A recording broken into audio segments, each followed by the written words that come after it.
এই স্লোগানকে বুকে লালন করে নতুন ধারা বাংলাদেশ এগিয়ে চলেছে টেকনাফ থেকে তেঁতুলিয়া, রূপসা থেকে পাথুরিয়া।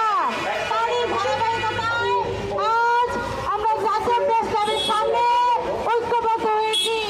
আজ নতুন ধারা বাংলাদেশের ডাকে দূর দূরান্ত থেকে যারা ঐক্যবদ্ধ হয়েছেন সকল নেতা কর্মীকে সংগ্রামী সালাম এবং শুভেচ্ছা, সেই সাথে সংবাদ যোদ্ধা যারা আছেন এবং চলমান জনতা সবাইকে জানাচ্ছি শুভেচ্ছা এবং ভালোবাসা। অত্যন্ত দুঃখ ভারাক্রান্ত মন নিয়ে বলতে হয়, সীমান্তে হত্যা হচ্ছে, কেউ দেখে না কেউ।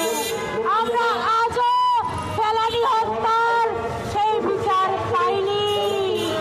ফেলানি হত্যার বিচার চাইতে চাইতে মায়ানমার সীমান্তে গুলিবদ্ধ হলো ছোট্ট শিশু হুজাইফা। ভাবতে পারেন একজন ছোট বাচ্চা, একটা মানুষের মাথায় ঢুকে গেল গুলিটা। কি দোষ ছিল সেই শিশুর? কোনো দোষ ছিল না। তার উপরে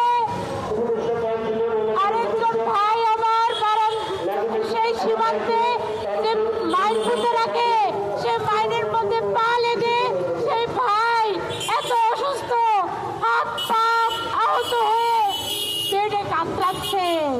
আর স্বরাষ্ট্র উপদেষ্টা বলে যে ওরা তো আরাকান আর্মি ছিল না, ওরা তো আরাকান আর্মি, কোনো মায়ানমার আর্মি ছিল না। আরে আরাকান আর্মি মায়ানমার আর্মি যে আমরা কি করব? আমরা চাই শান্তি, শান্তি। আমরা আজও পর্যন্ত কোনো সীমান্তে শান্তি পাইনি। 2025 সালে ভারত সীমান্তে আমার ভাই বোন 34 জনের লাশ পড়েছিল, 34 জন। আপনারা ভাবতে পারেন 34 জনের প্রাণ চলে গেছে এই ভারত সীমান্তে 2025 সালে, যা গত 5 বছর থেকে সবচেয়ে বেশি। কেন কারো হাত পা যাবে? কেন কারো প্রাণ যাবে?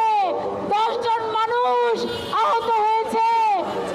কেন কোনো মানুষকে হারিয়ে নিয়ে যাবে এই সীমান্ত থেকে? আমরা জানতে চাই কেন ভারত সীমান্ত, কেন আরাকান সীমান্ত বলেন, মায়ানমার সীমান্তে এত অশান্ত থাকবে? আমরা জানতে চাই কেন পাহাড়ে পাহাড়ে গুলি হবে, কেন মানুষ মানুষের বিরুদ্ধে থাকবে? আমরা জানতে চাই আপনি কিভাবে বলেন যে সৌদি আরবে যে 69,000 রোহিঙ্গা আছে, সেই সৌদি আরবের 69,000 রোহিঙ্গাকে আপনি বাংলাদেশি পাসপোর্ট দিবেন? আরে বাংলাদেশের 20 কোটি জনগণই তো খেতে পায় না। বাংলাদেশে 20 কোটি জনগণই তো এখন দারিদ্র সীমার নিচে।